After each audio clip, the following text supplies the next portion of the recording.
Good morning बच्चों। Today we are going to start capacity of an isolated spherical conductor.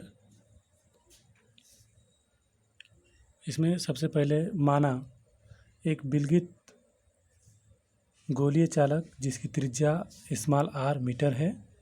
विलगित गोलीय का मतलब है सिंगल, उसके आसपास कोई और स्फेयर ना हो, उसको हम लोग विलगित कहते हैं, इंग्लिश में आइसोलेटेड कहते हैं।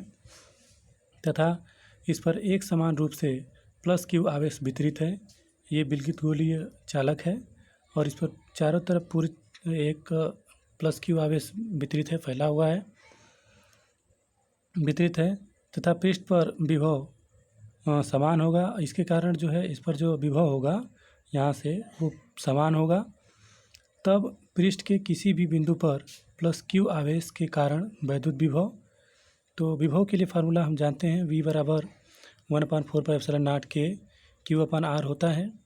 तो इस तरह से इसका भी विभव जो होगा किसी भी पॉइंट पर यहाँ किसी भी पॉइंट पर हम लोग इससे अगर विभव निकालें तो V = 1/4πε0 के × Q/R होगा। और फिर इसके बाद जो है हम मानते हैं कि इसकी पूरी धारिता, यानी यदि गोलीय चालक की धारिता C हो तब C = Q/V हम पढ़ चुके हैं कि किसी चालक की जो धारिता होती है वो C बराबर Q/V होती है। तो यहाँ जो है इसके लिए V की वैल्यू जी दिया गया है कि V बराबर आपका 1/4πε0 के Q/R है। तो इसकी वैल्यू हम लोग यहाँ रखेंगे, तो रखने पर C = Q/1/4πε0 के × Q/R है। तो ये Q से Q ये कट जाएगा और ये जो है आपका ऊपर चला जाएगा, तो C = आपका 1/4πε0 के × R हो जाएगा। अब इसमें फिर से देख लीजिए, ये C = यहाँ पे आपका Q कट जाएगा, Q से ये आपका ऊपर जाएगा, सब ऊपर चला जाएगा, तो आपका हो जाएगा C = 4πε0 के × R फैरड। इसका मात्रक जो होता है फैरड होता है। अगर हम यहाँ से इसको कांस्टेंट मान लें, R को छोड़कर बाकी सबको कांस्टेंट मान लें, तो हम लोग कह सकते हैं कि C ∝ होता है आपका R, यानी कि जो गोले की धारिता है, गोले की जो धारिता है वह उसकी त्रिज्या के अनुक्रमानुपाती होती है। गोले की त्रिज्या R है, इस गोले की त्रिज्या R के अनुक्रमानुपाती होती है।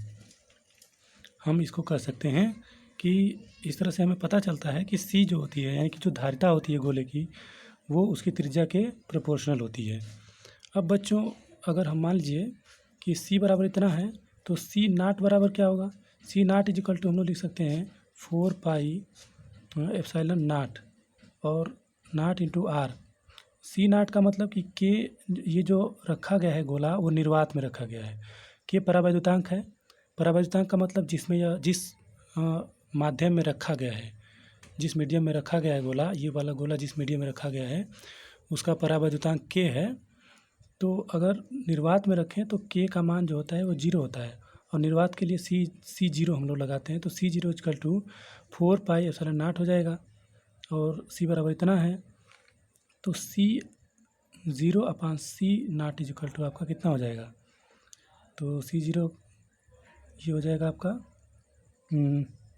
C/C0 = आपका 4πε0 के × R अपान आपका 4πε0 R हो जाएगा। अब जो है कि ये कट जाएंगे, सभी कट जाएंगे, तो C/C0 = आपका K हो जाएगा। अर्थात कि किसी माध्यम में गोले की धारिता तथा निर्वात में गोले की धारिता का अनुपात जो होता है वो उसके परावैद्युतांक के बराबर होता है, यानी कि K के बराबर होता है। ये भी आपको याद रखना है यहाँ पे। Thank you for watching this video.